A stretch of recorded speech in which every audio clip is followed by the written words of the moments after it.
History is written not in stone, but in the ashes of those who suffered. This is the story of Richmind. Adolf Hitler was born on April 20th, 1889, in the small town of Braunau am Inn, located on the border between Austria and Germany. At the time, Europe was calm on the surface, but deeply unstable beneath it. Nationalism, ethnic pride, and political tension were quietly shaping the future of the continent. No one could have imagined that this ordinary child would one day become responsible for one of the darkest chapters in human history. Hitler's childhood was far from happy. His father, Adolf Hitler, was a strict and often violent man who worked as a customs official. Alois believed in discipline and authority, and expected his son to follow his commands without question. Adolf, however, was sensitive, emotional, and deeply imaginative. The constant conflict between father and son created an environment of fear and resentment that would later shape Hitler's personality. Hitler's mother, Clara Hitler, was the opposite of his father. She was loving, protective, and deeply devoted to her son. Adolf was extremely attached to her, and her kindness became his emotional shelter. When Clara later died of cancer, it devastated Hitler completely. Many historians believe this loss intensified his emotional instability and deepened his hatred toward the world. As a student, Hitler struggled academically. He showed little interest in mathematics or science, but was fascinated by art, history, and German nationalism. He dreamed of becoming a great artist and escaping the control of his father. However, after his father's death in 1903, Hitler's academic performance declined even further, and he eventually dropped out of school without completing his education. In 1907, Hitler moved to Vienna with the hope of joining the Academy of Fine Arts. He believed he was destined for greatness. The rejection letter from the Academy shattered his dreams. He applied again the following year and was rejected once more. These failures deeply wounded his ego and planted the seeds of bitterness and anger that would later grow into dangerous ideologies. Life in Vienna was harsh. Hitler lived in poverty, sleeping in shelters and selling small paintings just to survive. During this time, he was exposed to extreme political ideas, including aggressive nationalism, racism, and anti-Semitism. Vienna was a city filled with political conflict, and Hitler absorbed the hatred around him, slowly shaping his worldview. It is important to understand that Hitler was not born evil. His transformation was gradual, influenced by personal failures, social rejection, and exposure to radical ideas. The environment he lived in fueled his frustrations and gave him targets for his anger. Instead of blaming himself for his failures, he began blaming entire groups of people. This period marked the beginning of Hitler's dangerous belief system, a belief that the world owed him something, and that certain groups were responsible for his suffering. These thoughts would later become the foundation of Nazi ideology, leading to unimaginable destruction and suffering. In 1913, Adolf Hitler left Vienna and moved to Munich, Germany. Although he was born in Austria, Hitler strongly identified as German and admired the idea of a united, powerful German nation. Munich, at the time, was a city filled with nationalist pride and political debate. For Hitler, it felt like home. He believed Germany represented strength, order, and destiny, qualities he felt were missing in his own life. The outbreak of World War I in 1914 became a turning point for Hitler. Like many young men of his generation, he welcomed the war with excitement and pride. He volunteered for the German army and was accepted as a messenger in the Bavarian regiment. For the first time in his life, Hitler felt a sense of belonging, purpose, and discipline. The army gave him structure, identity, and something larger than himself to believe in. Life on the battlefield was brutal. Hitler witnessed death, destruction, and suffering on a massive scale. He served on the front lines, carrying messages through dangerous zones under constant threat of enemy fire. Despite the horrors of war, Hitler viewed his service as honorable. He was wounded twice and temporarily blinded during a gas attack. He received the Iron Cross for bravery, an award he carried with pride for the rest of his life. However, Germany's defeat in 1918 shattered Hitler emotionally. While recovering in a hospital, he learned that Germany had surrendered. To Hitler, this news felt like betrayal rather than defeat. He could not accept that Germany had lost the war on the battlefield. Instead, he embraced a dangerous conspiracy theory, the idea that Germany had been stabbed in the back by internal enemies, including politicians, communists, and Jewish citizens. This belief became central to Hitler's worldview. Rather than seeing the war as a failure of leadership or strategy, he blamed specific groups for Germany's humiliation. The Treaty of Versailles, signed in 1919, deepened his anger. The treaty punished Germany harshly, forcing it to accept blame for the war, surrender territory, limit its military, and pay massive reparations. Millions of Germans felt humiliated, poor, and hopeless, and Hitler shared their pain. Germany's economy collapsed. Inflation destroyed savings, unemployment rose, and political chaos spread across the country. Violent clashes between left-wing and right-wing groups became common. Democracy felt weak and ineffective to many Germans. In this atmosphere of fear and instability, extreme ideas gained popularity. Hitler found meaning in this chaos and began to see himself as someone destined to restore Germany's pride. After the war, Hitler remained connected to the military and was assigned to monitor political groups in Munich. In 1919, he attended a meeting of a small organization called the German Workers' Party. What began as an observation quickly turned into involvement. Hitler discovered that he had a powerful ability to speak. His speeches were emotional, aggressive, and filled with nationalist ideas. People listened to him, and for the first time, they applauded him. Hitler soon joined the party and helped transform it into the National Socialist German Workers' Party. Later known as the Nazi Party, he used propaganda, symbols, and dramatic language to attract followers. The swastika became the party's symbol, representing racial ideology and national rebirth in Hitler's mind. His speeches blamed Jews, communists, and the democratic system for Germany's suffering. Offering simple answers to complex problems.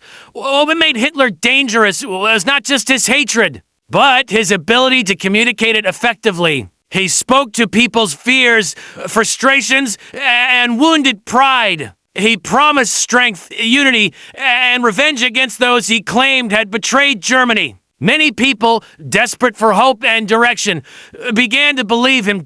By the early 1920s, Hitler was no longer a poor, rejected artist. He was becoming a political figure with influence and followers. The anger born from war, defeat, and personal failure had transformed into a radical ideology. The foundations were now set for his rise to power and for the catastrophe that would follow. By the early 1920s, Adolf Hitler had become one of the most powerful speakers in Munich's political circles. His speeches attracted crowds who were angry, confused, and desperate for change. Germany's democratic government, known as the Weimar Republic, was struggling to maintain order. Economic hardship, political violence, and national humiliation created the perfect environment for radical movements to grow. Hitler believed that democracy was weak and that Germany needed a strong leader to restore its greatness. Inspired by authoritarian movements in Europe, especially Benito Mussolini's rise to power in Italy, Hitler became convinced that force could be used to seize control. In November 1923, he attempted to overthrow the Bavarian government in what became known as the Beer Hall Putsch. The coup attempt was a complete failure. Hitler and his supporters marched through the streets of Munich, but they were quickly stopped by police. Gunfire erupted, killing several Nazis and police officers. Hitler was arrested and charged with treason. Instead of ending his political career, the trial became a turning point in his life. During the trial, Hitler used the courtroom as a stage. He spoke passionately, presenting himself as a patriot who wanted to save Germany. The judges, sympathetic to nationalist ideas, gave him a surprisingly light sentence, 5 years in prison. In reality, Hitler served less than 9 months. This leniency revealed how deeply flawed and vulnerable the German justice system had become. While imprisoned at Landsberg prison, Hitler had time to reflect, plan, and write. With the help of Rudolf Hess, he began writing Mein Kampf, My Struggle. This book was not just an autobiography. It was a blueprint for his future actions. In its pages, Hitler openly expressed his hatred toward Jews, his belief in racial superiority, and his desire for territorial expansion. Mein Kampf laid out the core ideas of Nazi ideology. Hitler argued that history was a racial struggle and that the so-called Aryan race was superior to all others. He claimed that Jews were responsible for Germany's problems and portrayed them as enemies of the nation. These ideas were based on false science, lies, and prejudice, but they would later have deadly consequences.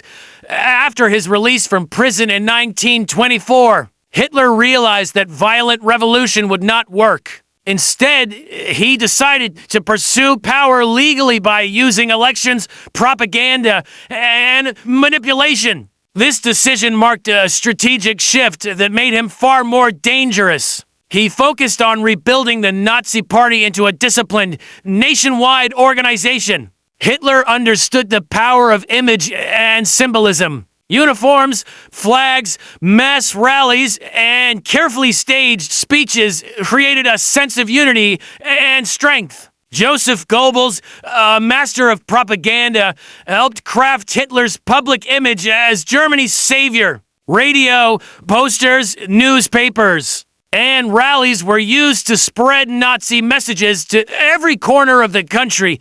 Despite these efforts, the Nazi Party initially struggled to gain widespread support. Many Germans still believed in democracy, and Hitler remained a controversial figure. However, history was about to shift in his favor. Economic disaster would soon open the door for his rise. The Great Depression, which began in 1929, destroyed Germany's fragile economy. Millions lost their jobs, businesses collapsed, and hunger spread across the nation. The Weimar government appeared powerless. In this atmosphere of despair, Hitler's promises of order, strength, and national rebirth began to sound convincing to many desperate citizens.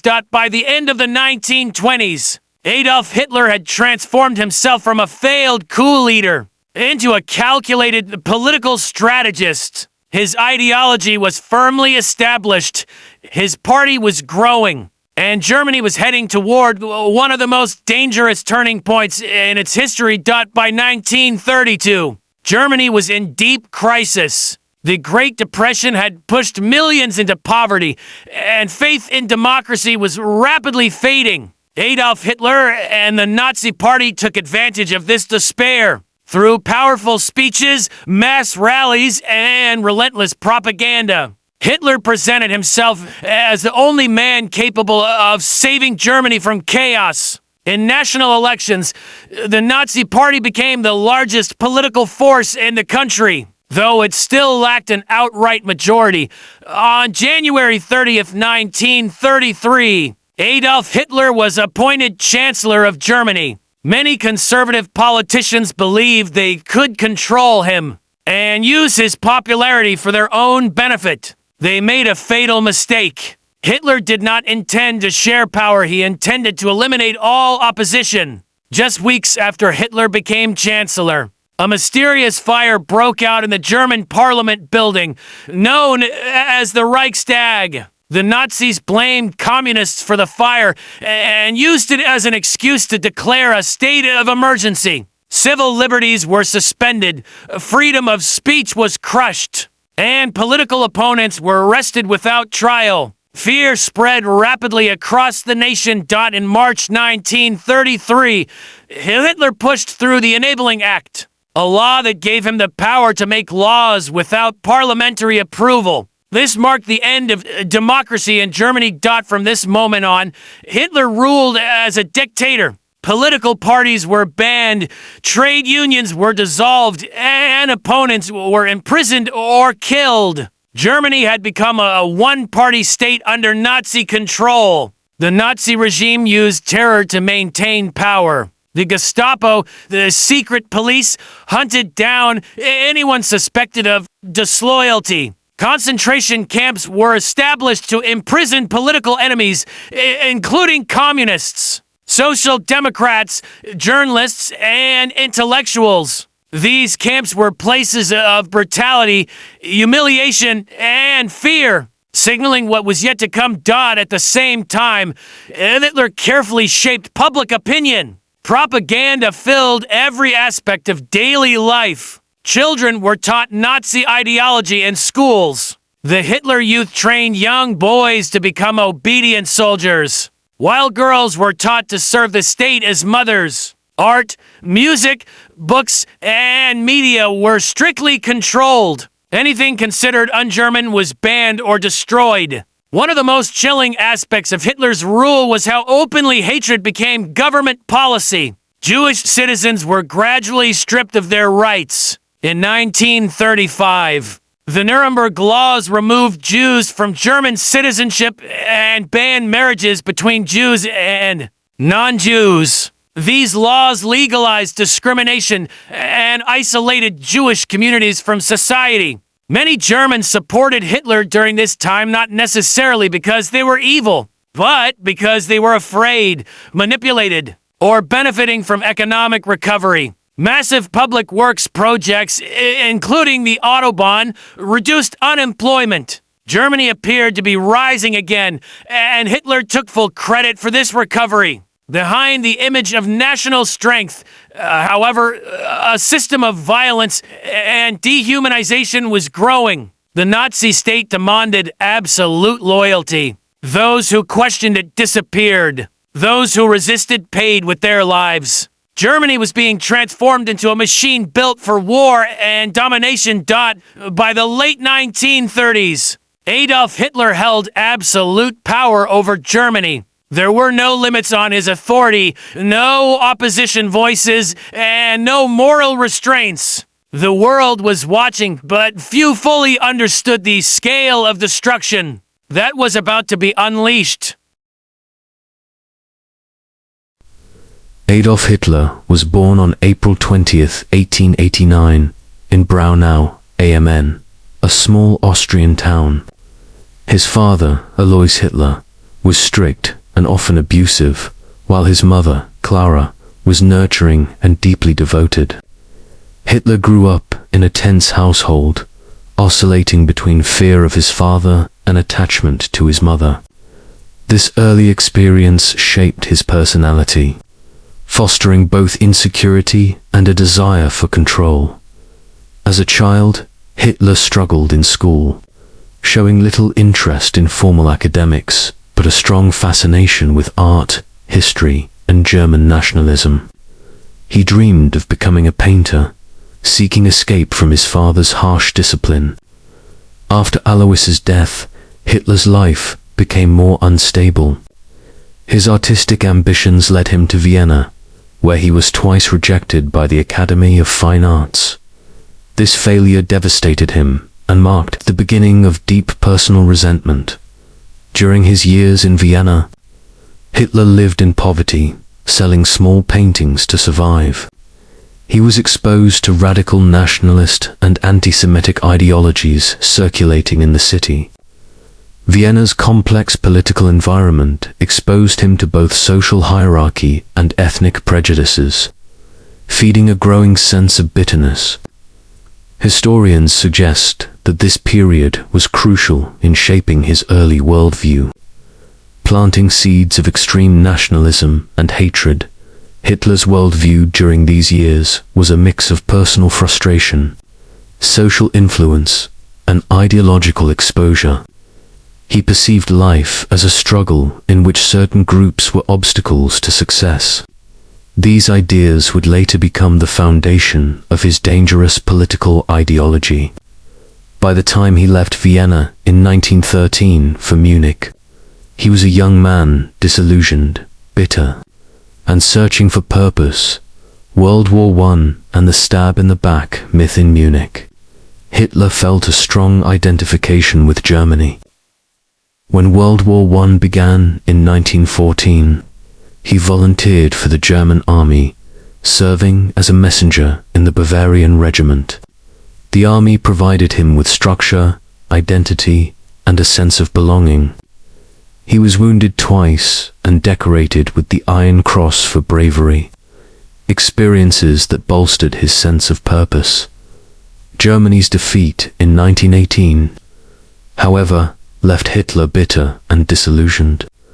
He subscribed to the stab-in-the-back myth, blaming internal enemies, politicians, communists, and Jews for Germany's surrender. The Treaty of Versailles further fueled resentment by imposing harsh reparations and limiting Germany's sovereignty. Millions of Germans felt humiliated, and Hitler absorbed these emotions, shaping his early political ideology.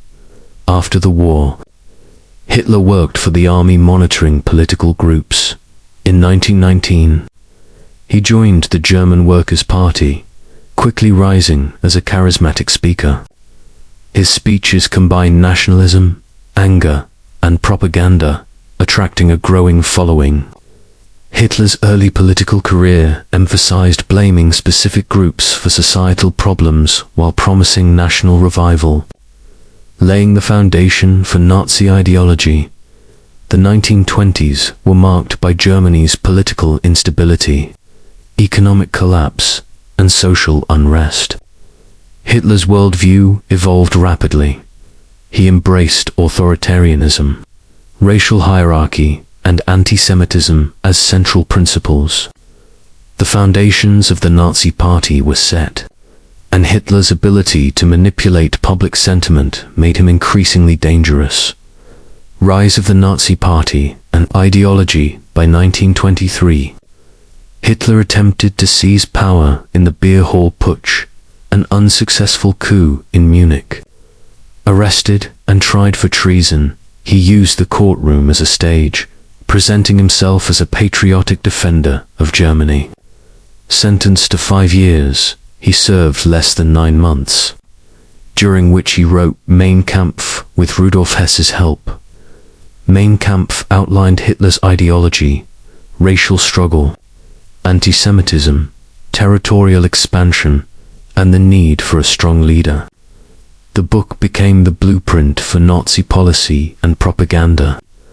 Following his release, Hitler shifted strategy from violent revolt to political maneuvering, rebuilding the Nazi Party into a disciplined and organized national movement. The late 1920s were challenging, but the onset of the Great Depression changed Germany's political landscape. Mass unemployment, poverty, and social despair increased support for extremist parties. Hitler's speeches, mass rallies, and propaganda promised national revival, order and strength, appealing to desperate citizens. His rise was aided by the weakness of the Weimar Republic, conservative politicians underestimating him, and widespread social unrest. By the early 1930s, the Nazi Party had become Germany's largest political force. Hitler's charisma, strategic manipulation, and exploitation of fear and resentment positioned him for national leadership. The stage was set for the collapse of democracy and the rise of dictatorship. Dictatorship and the consolidation of power. Hitler was appointed Chancellor in January 1933. Within weeks, the Reichstag fire provided a pretext to suspend civil liberties, suppress opposition, and arrest political enemies. The Enabling Act passed shortly afterward, granting him lawmaking powers without parliamentary approval, effectively ending democracy. Germany became a one-party state, and dissent was punished with imprisonment or death. The Nazi regime used propaganda and terror to control the population. Joseph Goebbels crafted Hitler's public image, while the Gestapo monitored and eliminated opposition. Education and youth programs, including the Hitler Youth, instilled loyalty and ideological indoctrination. Jews and other minorities faced increasing legal restrictions, marginalization, and social isolation. Hitler's policies initially brought economic recovery, massive public works projects, and nationalistic pride. However, these achievements masked an authoritarian state built on fear, violence, and repression. By the late 1930s, Hitler had consolidated absolute power, eliminating political rivals and controlling public opinion. Germany was now prepared for aggressive expansion, guided by ideology, ambition, and ruthless efficiency. World War II and legacy. Hitler's aggressive foreign policy led to World War II. Beginning with the invasion of Poland in 1939, Germany rapidly conquered much of Europe through military strategy, propaganda, and terror. The war caused unprecedented destruction, millions of deaths, and the suffering of countless civilians. The Holocaust, a state-sponsored genocide, targeted Jews, Romani people, disabled individuals, and political opponents. Millions were systematically murdered in concentration camps and mass executions. Hitler's ideology and absolute power facilitated this atrocity, leaving an indelible mark on human history. By 1945, Germany faced defeat. Hitler retreated to his bunker in Berlin, where he committed suicide as Allied forces closed in. His death marked the end of the Nazi regime, but the consequences of his actions were global, devastating, and long-lasting. Hitler's life serves as a stark reminder of how personal resentment, radical ideology, and manipulative charisma can combine to create unimaginable human suffering. History remembers not only his rise, but also the lessons of vigilance, morality, and the dangers of absolute power. Childhood and early life, 1889 to 1907. Adolf Hitler was born on April 20th, 1889, in Braunau am, in a small Austrian town near the German border. His father, Alois Hitler, was a strict and often violent man, employed as a customs official. His mother, Clara Hitler, was gentle and loving, providing the emotional support that her son desperately needed. Hitler grew up in a tense household where discipline and fear dominated, but moments of maternal affection provided him solace. As a child, Hitler struggled academically. He had little interest in mathematics or science, but showed a keen interest in history, art, and German nationalism. His dreams of becoming an artist reflected his desire to escape his father's control. In 1903, after Alois's death, Hitler's life became increasingly unstable. He moved to Linz with his mother, continuing his artistic pursuits. In 1907, Hitler moved to Vienna to attend the Academy of Fine Arts, hoping to become a professional painter. Rejected twice by the Academy, he experienced profound personal disappointment. These failures, coupled with poverty and social isolation, deepened his bitterness. Vienna exposed him to extreme nationalist and anti-Semitic ideologies, which influenced his early worldview. By the time he left for Munich in 1913, Hitler was disillusioned, struggling with identity, and searching for purpose in a world he felt had rejected him. Young adulthood and World War I, 1907 to 1918. Life in Vienna was harsh. Hitler lived in poverty, selling small paintings, sleeping in shelters, and witnessing the city's social inequalities. He became increasingly fascinated with German nationalism and racial ideology. Many historians note that this period planted the early seeds of Hitler's anti-Semitism and radical views. Though he was not yet politically active, in 1913, Hitler moved to Munich, Germany, identifying strongly with German nationalism. When World War I broke out in 1914, he volunteered for the Bavarian army. Hitler served as a messenger on the front lines, displaying bravery and earning the Iron Cross twice. The army provided him with a sense of belonging and purpose, which he had lacked in Vienna. Germany's defeat in 1918 shattered him. He embraced the stab in the back myth, blaming Jews, communists, and politicians for the country's loss. The Treaty of Versailles and Germany's economic collapse fueled Hitler's anger and desire for revenge. Post-war Munich was politically unstable, and Hitler joined the German Workers' Party in 1919. His oratory skills quickly attracted followers, and he became a prominent figure in nationalist circles. Rise of the Nazi Party, 1919 to 1929. Hitler's early political activities were marked by passionate speeches blaming Germany's problems on Jews, communists, and the Weimar government. In 1920, he helped transform the German Workers' Party into the National Socialist German Workers' Party, Nazi Party, establishing the swastika as its symbol and promoting extreme nationalist ideology. In 1923, Hitler attempted the beer hall putsch, an unsuccessful coup in Munich. Arrested and charged with treason, he used the trial as a platform to gain national attention. Sentenced to 5 years in prison, he served less than 9 months, during which he wrote Mein Kampf with Rudolf Hess. The book outlined his ideology, racial hierarchy, anti-Semitism, nationalism, and the need for territorial expansion. After his release, Hitler focused on gaining power through politics rather than violent revolution. He rebuilt the Nazi Party, emphasizing propaganda, mass rallies, and disciplined organization. The Great Depression in 1929 created widespread social and economic despair, increasing support for extremist parties. Hitler's promises of national revival, order, and strength resonated with millions desperate for solutions, paving the way for his rise to power. Seizure of power and dictatorship, 1930 to 1939.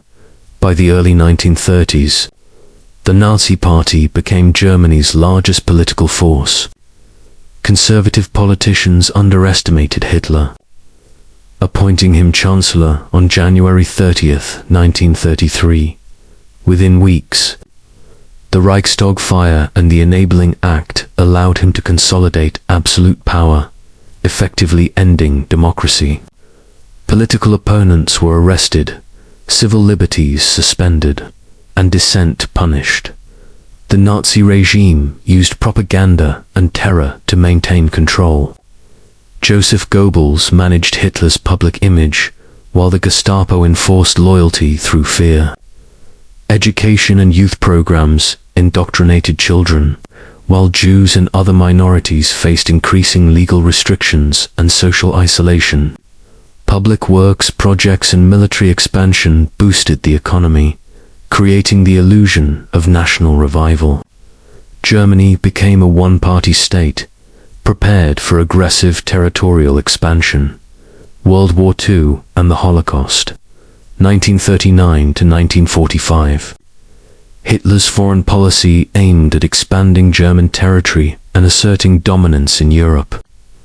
In 1939, the invasion of Poland triggered World War II.